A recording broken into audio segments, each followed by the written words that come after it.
Assalamualaikum warahmatullahi wabarakatuh. Perkenalkan, nama saya Ridwan. Di sini saya ingin menjelaskan atau menjawab pertanyaan dari soal ujian akhir semester. Nomor 1. Sebutkan satu software yang di sekitar kalian dan jelaskan proses pembuatannya. 1. Yaitu di sini pembuatan aplikasi data nilai dengan Visual Internet Fox Pro. Cara membuatnya menggunakan Internet Visual Fox Pro 9.0. Caranya yaitu buat folder baru, terserah kamu taruh di rekening mana. Yang kedua, kamu buat satu paket data nilai siswa di Excel, lalu simpan di foldernya. Yang ketiga, kamu buka aplikasi Visual Fox Pro dan klik menu File dan pilih New. Yang keempat, klik tombol New File dan simpan di dalam folder yang sudah kamu buat. Yang kelima, pastikan akan keluar jendela Project Manager, bisa kamu mulai database untuk aplikasi.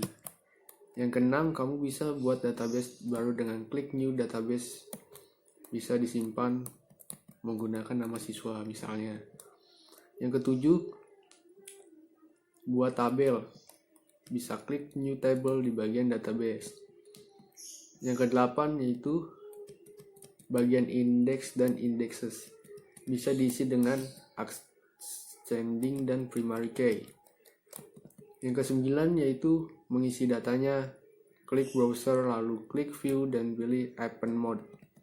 Setelahnya import data dari Excel yang sudah dibuat di awal, buka table dan klik browser, lalu ketik open from SLS, tunjukkan file Excel yang sudah dibuat tadi. Yang ke-11, buat tabel kedua dengan nama lain. Yang ke-12, klik tab data, pilih local view dan pilih new dan new view.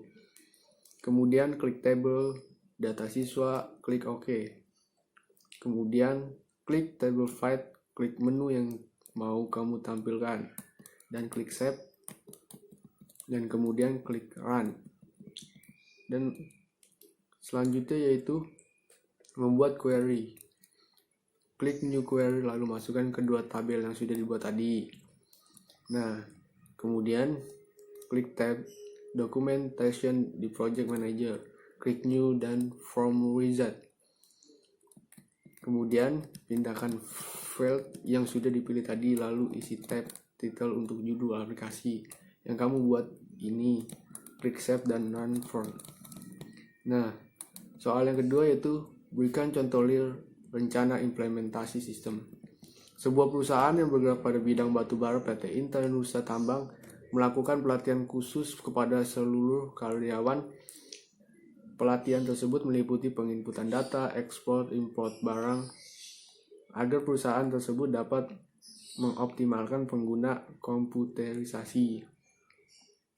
Pelatihan ini bertujuan agar setiap karyawan mampu bekerja dengan komputer, sehingga tidak perlu mencatat data tersebut secara manual. Nah, di sini ada hal-hal pokok yang harus disediakan sebelum implementasi, yaitu persiapan tempat. Di dalamnya ada perencanaan fisik, yang kedua fasilitas. Nah, di sini langsung ada pelatihan personal. Di dalamnya ada satu personal teknis, kedua pegawai, ketiga manajer umum, yang keempat orang luar perusahaan. Nah, di sini terdapat program pelatihan, dan yang kedua teknik dan alat bantu pelatihan.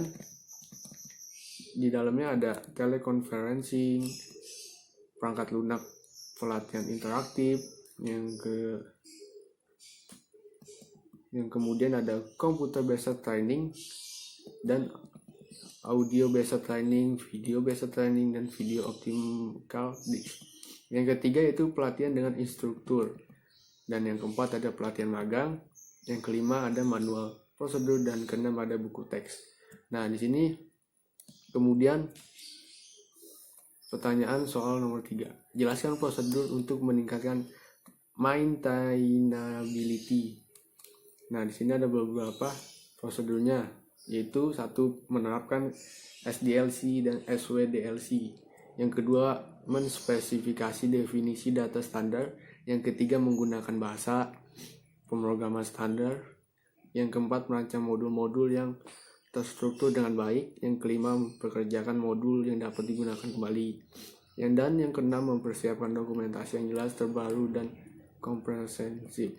Dan yang keenam, menginstal perangkat lunak, dokumentasi dan soal-soal tes di dalam Central Repository System Cache atau CMS. Pertanyaan soal nomor 4. Jelaskan perbedaan antara real-time processing dengan online processing. Online adalah sistem yang akan langsung memproses data yang diperoleh pada saat itu juga, sehingga akan memungkinkan terjadinya antrian data. Sedangkan real-time adalah sistem pemrosesan data yang tidak boleh ditunda karena waktu sangat terbatas, karena jika terjadi penundaan pengolahan data akan mengakibatkan sesuatu yang fatal. Perbedaannya terletak pada waktu pengolahan data.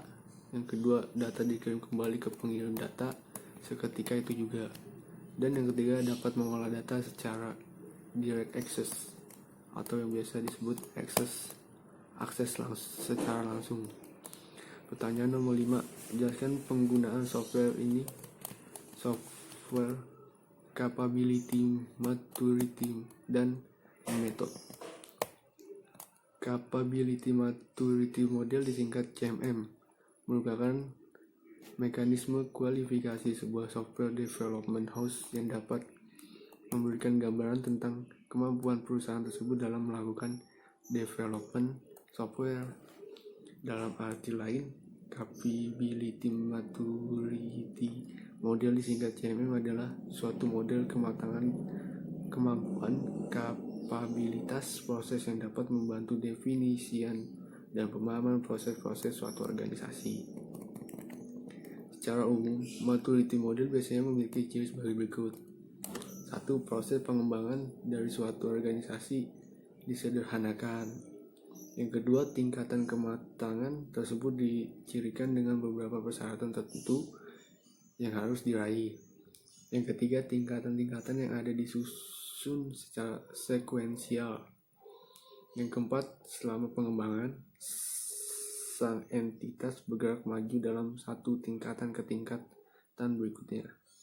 Definisi harafiah. 1. Capability menjadi kapabilitas yang berarti kemampuan yang bersifat laten.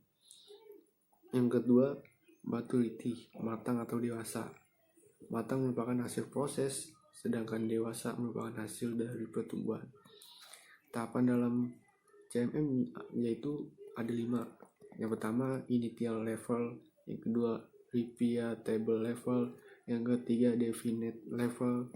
Yang keempat, managed level. Yang kelima, optimized level. Sekian, wassalamualaikum warahmatullahi wabarakatuh.